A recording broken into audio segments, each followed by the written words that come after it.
ನಾವು ಇವಾಗಿನ ಕಾಲದಲ್ಲಿ ಮಗುಗೆ ಹೊರಗಡೆಯಿಂದ ತರೋ ಸಿರ್ಲಾಕ್ನ ತಿನ್ನಿಸ್ತೀವಿ. ಅದು ಆರೋಗ್ಯಕ್ಕೆ ಎಷ್ಟು ಒಳ್ಳೆಯದು ಎಷ್ಟು ಕೆಟ್ಟದ್ದು ಯಾರಿಗೂ ಗೊತ್ತಿರಲ್ಲ. ನಮ್ಮ ಮಗುಗೆ ನಾವು ಮನೆಯಲ್ಲೇ ಆರೋಗ್ಯಕರವಾಗಿ ನಮ್ಮ ಮನೆಯಲ್ಲೇ ಇರೋ ಪದಾರ್ಥನ ಯೂಸ್ ಮಾಡಿಕೊಂಡು ನಾವು ನಮ್ಮ ಕೈಯಾರೆ ಮಾಡೋ ಸಿರ್ಲಾಕ್ನ ತಿನ್ನಿಸಿದ್ರೆ ಒಳ್ಳೆಯದಲ್ವಾ? ಬನ್ನಿ ಹೇಗೆ ಮಾಡೋದು ಅಂತ ನೋಡೋಣ. ನಾನಿಲ್ಲಿ 1 ಕಪ್ಪಷ್ಟು ಸೋನಾ ಮಸೂರಿ ರೈಸ್ ತೊಗೊಂಡಿದ್ದೀನಿ. ಸೋನಾ ಮಸೂರಿ ರೈಸ್ ಇಲ್ಲ ಅಂತಂದರೆ ಮನೇಲಿ ಯೂಸ್ ಮಾಡ್ತೀರಲ್ವ ಅದೇ ರೈಸ್ ಆದರೂ ಕೂಡ ಆಗುತ್ತೆ. ಅದನ್ನು ಲೋ ಫ್ಲೇಮಲ್ಲಿ ಇಟ್ಕೊಂಡು ಸ್ವಲ್ಪ ಇದನ್ನು ಹುರ್ಕೋಬೇಕು. ಕಲರೆಲ್ಲ ಚೇಂಜ್ ಆಗೋವರೆಗೂ ಹುರ್ಕೋಬಾರ್ದು, ಸ್ವಲ್ಪ ಹುರ್ಕೊಂಡ್ರೆ ಸಾಕು. ಇವಾಗ ಹುರ್ಕೊಂಡಿರೋ ರೈಸ್ನ ಒಂದು ತಟ್ಟೆಗೆ ಹಾಕ್ಕೊಂಡು ಅದ್ರ ಜೊತೆಗೆ ಏನೇನೆಲ್ಲ ಹಾಕ್ಕೋಬೇಕು ಅದನ್ನು ಕೂಡ ನೋಡೋಣ. 2 ಸ್ಪೂನು ಮಸೂರ್ ದಾಲು, 2 ಸ್ಪೂನು ಹೆಸರುಬೇಳೆ, 2 ಸ್ಪೂನು ಉದ್ದಿನಬೇಳೆ, 2 ಸ್ಪೂನು ಹುರುಳಿಕಾಳು, 1 ಸ್ಪೂನು ಹೆಸರು ಕಾಳು. ಹೆಸರುಬೇಳೆ ಯೂಸ್ ಮಾಡಲಿಲ್ಲ ಅಂದರೆ 2 ಸ್ಪೂನು ಹೆಸರುಬೇಳೆ ಹಾಕ್ಕೊಳ್ಳಿ.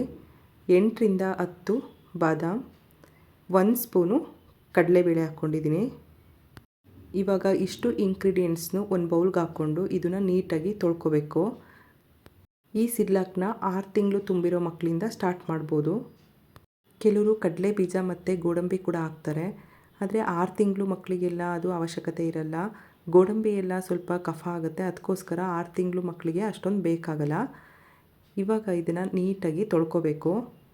ಇದನ್ನು ಚಿಕ್ಕ ಮಕ್ಕಳಿಗೆ ಮಾಡೋದ್ರಿಂದ ನೀಟಾಗಿ ಒಂದು 2-3 ಸಲ ಇದನ್ನು ತೊಳ್ಕೊಬೇಕಾಗತ್ತೆ. ಈ ಥರ ಚೆನ್ನಾಗಿ ತೊಳ್ಕೊಬೇಕು.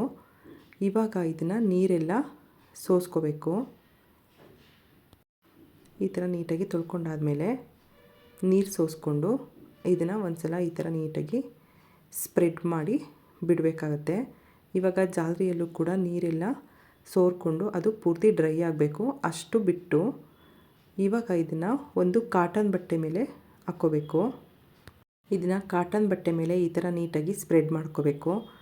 ಇದು ನೀರೆಲ್ಲ ಪೂರ್ತಿ ಡ್ರೈ ಆಗಬೇಕು, ಅಷ್ಟು ಒಣಗಿಸ್ಕೋಬೇಕಾಗತ್ತೆ. ಅಂದರೆ ಬಿಸಿಲಲ್ಲೆಲ್ಲ ಒಣಗಿಸ್ಬಾರ್ದು.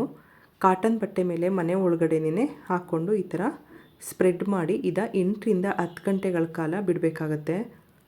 ಅಕ್ಕಿ ಬೇಳೆಗಳೆಲ್ಲ ಹಸಿ ಇತ್ತು ಅಂತ ಅಂದರೆ ಅದು ಇಟ್ಟು ಚೆನ್ನಾಗಲ್ಲ, ಅಂದರೆ ತುಂಬ ದಿನ ಇಡೋದಕ್ಕಾಗಲ್ಲ. ಅದಕ್ಕೆ ನೀಟಾಗಿ ಡ್ರೈ ಆಗೋವರೆಗೂ ಬಿಡಬೇಕು. ಇವಾಗ ಇದನ್ನು ಕ್ಲೋಸ್ ಮಾಡಿ ಈ ಥರ ಒಂದು ಸಲ ಪ್ರೆಸ್ ಮಾಡಬೇಕು.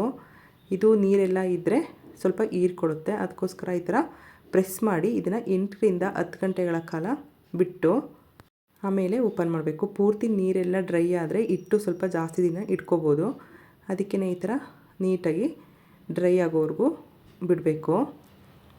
ನೀವು ಒಂದು ವಾರಕ್ಕೊಂದು ಸಲ ಆ ಥರ ಮಾಡ್ಕೋತೀನಿ ಅಂತ ಅಂದರೆ ಒಂದು 5ರಿಂದ 6 ಗಂಟೆ ಆ ಥರ ಬಿಟ್ಟರೆ ಸಾಕು. ಸ್ವಲ್ಪ ಜಾಸ್ತಿ ದಿನ ಇಡ್ತೀನಿ ಅನ್ನೋರು ನೀಟಾಗಿ ನೀರೆಲ್ಲ ಒಣಗೋ ಹಾಗೆ ಮಾಡ್ಕೋಬೇಕು. ಇವಾಗ ಇದನ್ನು ಒಂದು ಬಾಣಲೆಗೆ ಹಾಕ್ಕೊಂಡು ಲೋ ಫ್ಲೇಮಲ್ಲಿ ಇಟ್ಕೊಂಡು ಇದನ್ನು ಹುರ್ಕೋಬೇಕು. ಹೈ ಫ್ಲೇಮಲ್ಲೆಲ್ಲ ಇಟ್ಕೊಂಡು ಹುರ್ಕೋಬಾರ್ದು.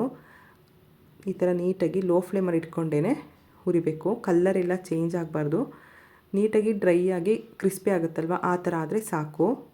ನಾನು ಇಲ್ಲಿ ಹಾಕ್ಕೊಂಡಿದ್ದೀನಲ್ವ ಅದೇ ಮೆಷರ್ಮೆಂಟಲ್ಲಿ ನೀವು ಹಾಕ್ಕೊಂಡ್ರೆ ಇದು ಮಕ್ಕಳಿಗೆ ಡೈಜೆಷನ್ಗೆಲ್ಲ ತುಂಬಾ ಹೆಲ್ಪ್ ಆಗುತ್ತೆ.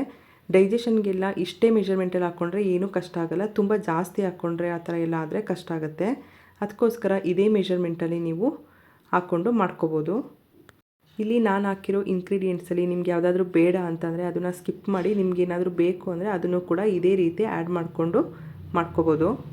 ಕೆಲವ್ರು ಏನು ಮಾಡ್ತಾರೆ ಅಂದರೆ ಫಸ್ಟು ಇದನ್ನು ಹುರ್ಕೊಂಡು ಆಮೇಲೆ ತೊಳೆದು ಬಿಸಿಲಲ್ಲಿ ಒಣಗಿಸ್ಕೋತಾರೆ.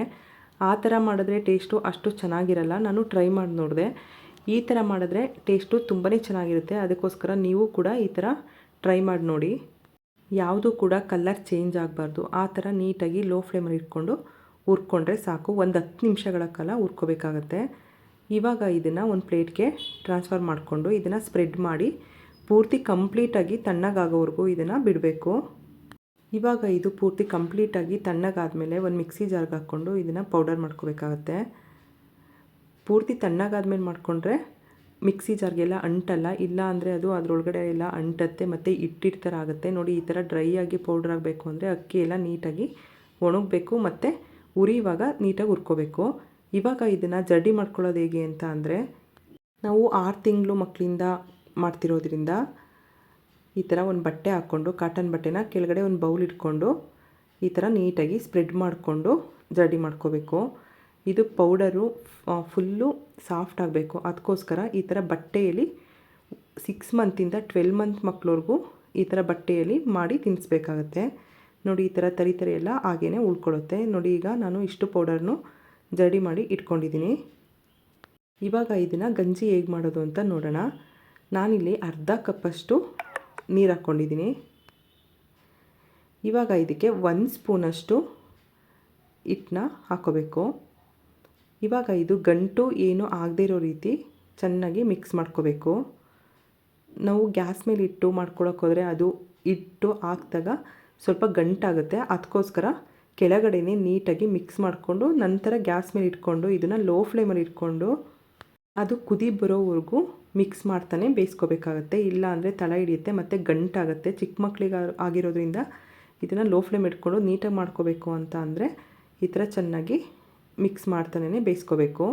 ಇದನ್ನು ಮಿನಿಮಮ್ ಅಂದರೆ 8ರಿಂದ 10 ನಿಮಿಷಗಳ ಕಾಲ ಬೇಯಿಸ್ಕೋಬೇಕು.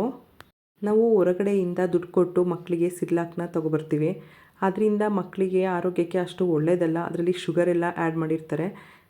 ನಾವು ಚಿಕ್ಕ ಚಿಕ್ಕ ಮಕ್ಕಳಿಗೆಲ್ಲ ಮನೆಯಲ್ಲಿರೋ ಪದಾರ್ಥನೇ ನಮ್ಮ ಕಣ್ಮುಂದೆ ನೋಡಿ ನಾವೇ ಮಾಡಿಕೊಂಡ್ರೆ ಒಳ್ಳೆಯದು. ನಾನು ಇದಕ್ಕೆ ಸಕ್ಕರೆ ಉಪ್ಪು ಏನೂ ಹಾಕಿಲ್ಲ, ಬೆಲ್ಲ ಕೂಡ ಆ್ಯಡ್ ಮಾಡಿಲ್ಲ. ನೀವು ನಿಮ್ಮ ಮಕ್ಕಳಿಗೆ ಸಕ್ಕರೆ ಬೆಲ್ಲ ಹಾಕ್ತೀರಾ ಅಂದರೆ ಸ್ವಲ್ಪ ಹಾಕ್ಕೋಬೋದು. ಆದರೆ ಆಪ್ಷನಲ್ಲು. ಚಿಕ್ಕ ಚಿಕ್ಕ ಮಕ್ಕಳಿಗೆಲ್ಲ ಸಕ್ಕರೆ ಮತ್ತು ಬೆಲ್ಲದ ಅವಶ್ಯಕತೆ ಇರಲ್ಲ. ನೀವು ಆ್ಯಡ್ ಮಾಡಿ ನಾವು ತಿನ್ನಿಸ್ತಾ ಇದ್ದೀವಿ ಆಲ್ರೆಡಿ ಅನ್ನೋರಾದರೆ ಮಾತ್ರ ಇದಕ್ಕೆ ಸಕ್ಕರೆ ಮತ್ತು ಬೆಲ್ಲ ಅಥವಾ ಕೆಂಪು ಕಲ್ಲು ಸಕ್ಕರೆ ಆ ಥರ ಸ್ವಲ್ಪ ಹಾಕ್ಕೊಳ್ಳಿ. ಇಲ್ಲ ಅಂದರೆ ಆಪ್ಷನಲ್, ಅದು ಬೇಕಾಗಲ್ಲ. ನೋಡಿ ಇವಾಗ ಸಿರ್ಲಾಕ್ ರೆಡಿಯಾಗಿದೆ.